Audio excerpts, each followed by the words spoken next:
Hey guys! So I'm so excited about today's video. Today's video is going to be kind of like a ghost story, but it's just more or less going to be talking about my first time experience to a place that I went. So a week before Halloween, I got to go to the Allegheny Lunatic Asylum in Weston, West Virginia. And some of you guys might have heard of this. There's other videos on YouTube about it. There's like someone's actual EVP recordings and stuff like that where you can hear ghosts and just all kinds of stuff you can find on YouTube about it from just different people that's went there. And anyways, so yes, a little history about the place. It was like built in 1864, which was a long freaking time ago. So and they closed it down in 1994, and it was a hospital that was, you know, kept like shit, I forget what the people are called, that kept like epileptic, you know, just crazy people out of their head.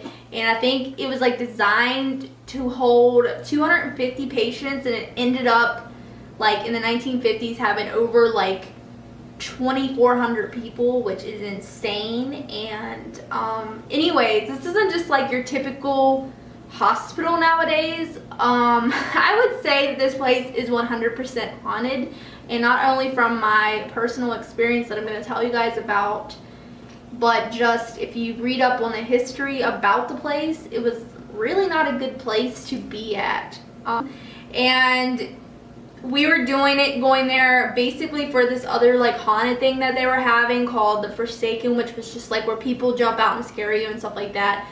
And so when we got there, my mind was blown just for how big the place actually was and how creepy it looked just looking at it from the outside. I'll insert some pictures in while I'm talking so you guys can like see it if you've never seen it before.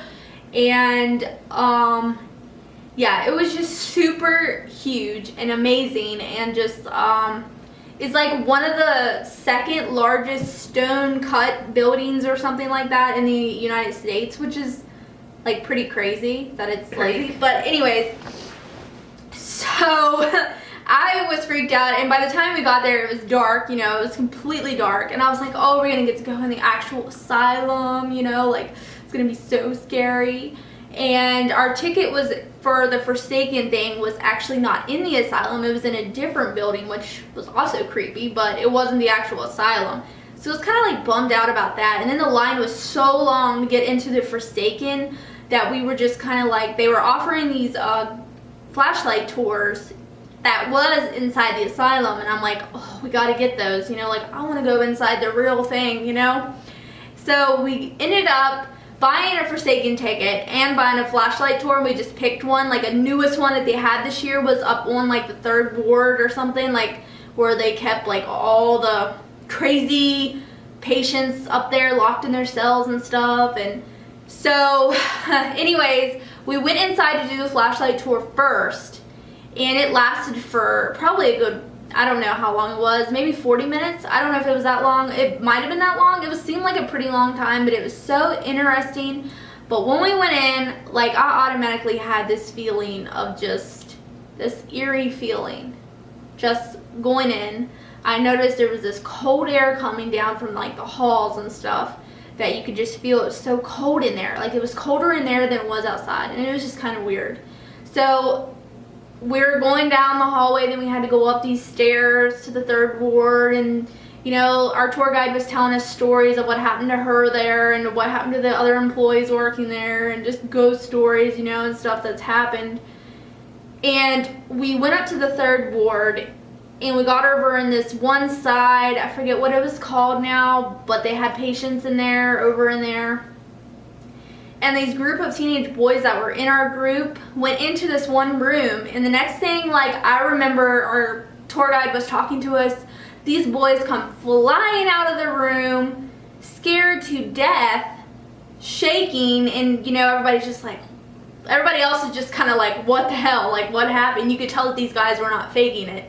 They were so scared and freaked out. And anyways, they were saying, oh my god, did you guys hear that? And I didn't hear anything, but I was more over to like the right side, and the room was like on back, so I didn't hear anything. But a couple other people, I think, heard the echo or something. But supposedly they said there was like this loud hissing sound all of a sudden in there while they was in this room, and they come running out of there. And the tour guide was like, see, I told you guys I'm not crazy. And I'm just like, what the fuck? Like, it was so creepy at that point. I just kind of like kept looking back at me, because once you'd go down a hallway, it'd be pitch black behind you. And so anyways, the next thing that creepy that happened to us was, anyways, I'll just tell you guys, after that tour was over, we went back out to go to the Forsaken. So then we decided, like, well, hey, I want to freaking trade our Forsaken ticket, because it was like 20 bucks to do the other 2 flashlight tours inside the Asylum, which were 10 bucks each. So they let us do that. So we said the heck with the Forsaken haunted thing, and we went back in the Asylum and did the other 2 tours, which was like down in the morgue. We got to go down there, and then we got to go to the labyrinth or whatever it was called, like a laboratory place. And the laboratory was like really creepy, and that I think was like the longest tour, to be honest, because we got down in there, and our tour guide she was a different one, and she was like, hey, you guys want to do a flashlight tour? And we're like, what's that? Like, I mean, some of you guys might know what that is, but I didn't know what it was. But I knew that it was going to have to do something with paranormal, so I was excited. And so she turned her flashlight to where, you know, the spirits can like turn it on and off. And so she set it up down there in like the nurse's station down there, which was completely creepy down there. It was probably one of the most eeriest feelings I got was down in that area. And she was like, can you turn my flashlight on now? And the flashlight would like come on, and then she would say, can you turn my flashlight off? And it would go off. And it was just like really creepy. Like, for the longest time nothing was happening, and then all of a sudden she just kept on asking it questions and stuff, and then it was just like clockwork. Like, I don't know, it was just really creepy. So that was the second thing that creeped me out really bad. And then, you know, there's different other stories in there. If you guys look it up, there's a little girl named Lily that haunts the place, and she is supposedly this little girl that was brought in with her mother back in like however, and they don't really, I don't know what I think maybe she had pneumonia or something. I'm not really sure what happened, the whole full story with Lily. I just got like bits and pieces, I think, off from TV or something. But anyways, she actually has her own little room with these little play balls in each corner of the room that she rolls around in there, that you can actually see rolling. And then there's a little music box up in one of the windows that people occasionally hear it come on, and that it'll be playing by itself. So we got to go in there, and the tour guide was trying to get Lily to like roll one of the balls for us. So I personally didn't get to see that. I guess Lily was maybe she was somewhere else at that time, or she wasn't wanting to play right now, which could be possible.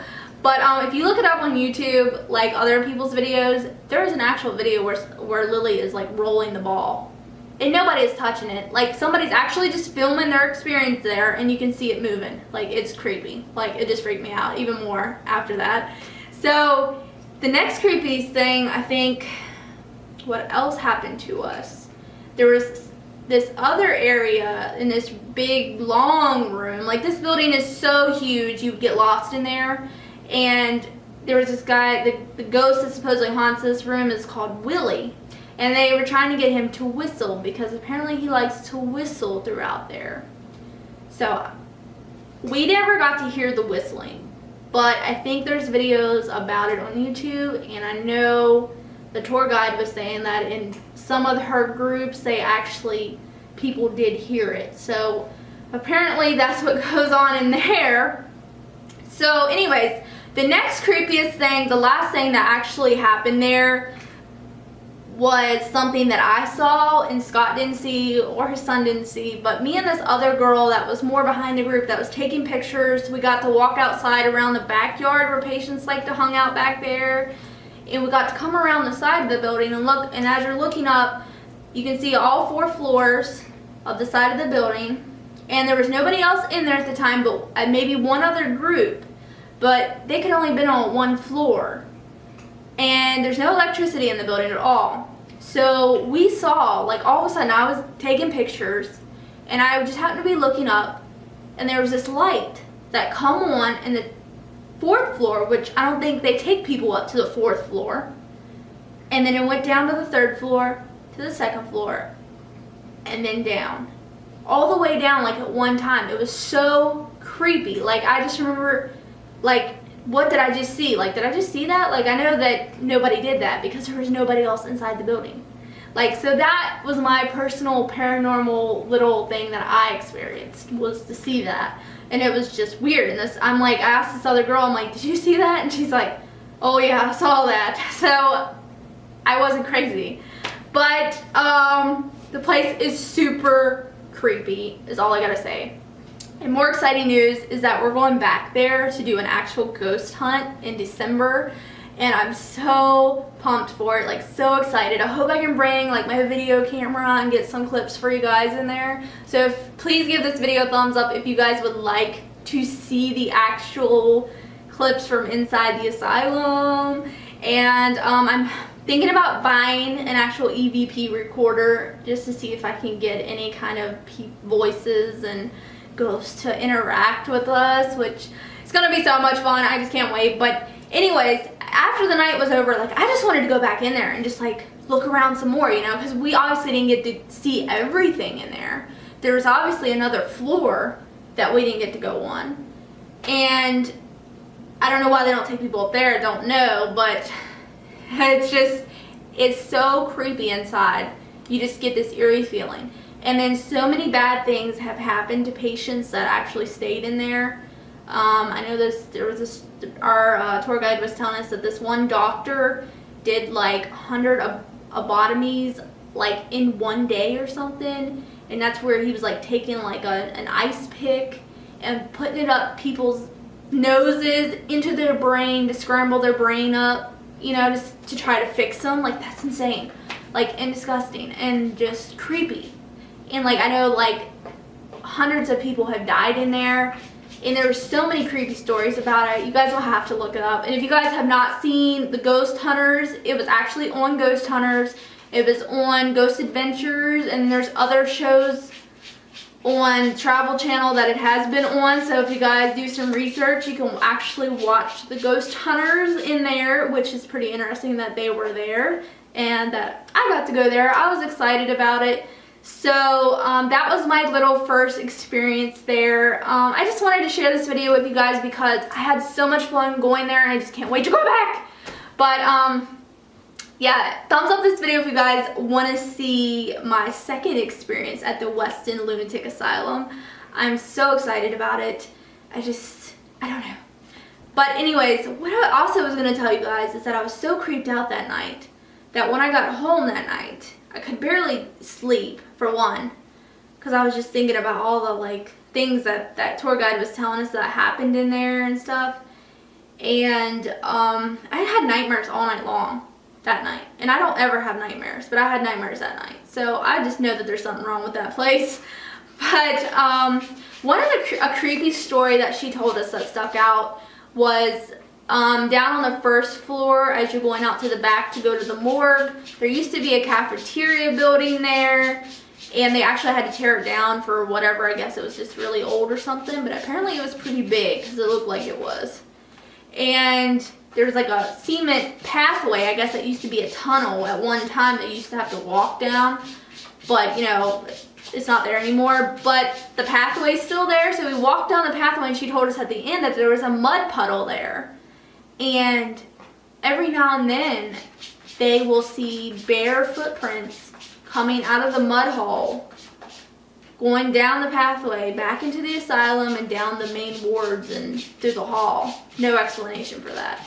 I thought that was really creepy. And then in the wintertime when it's snowing, there's still bare footprints leading from that puddle back into the asylum. There's just so many creepy things about this place. So I really encourage you guys to look it up, and yeah, hopefully you guys can get to go there if you guys are into paranormal and ghost stuff like I really am. And yeah, I'm so excited. So I will see you guys in my next video. Thank you guys so much for watching this, and I will talk to you guys later. Bye.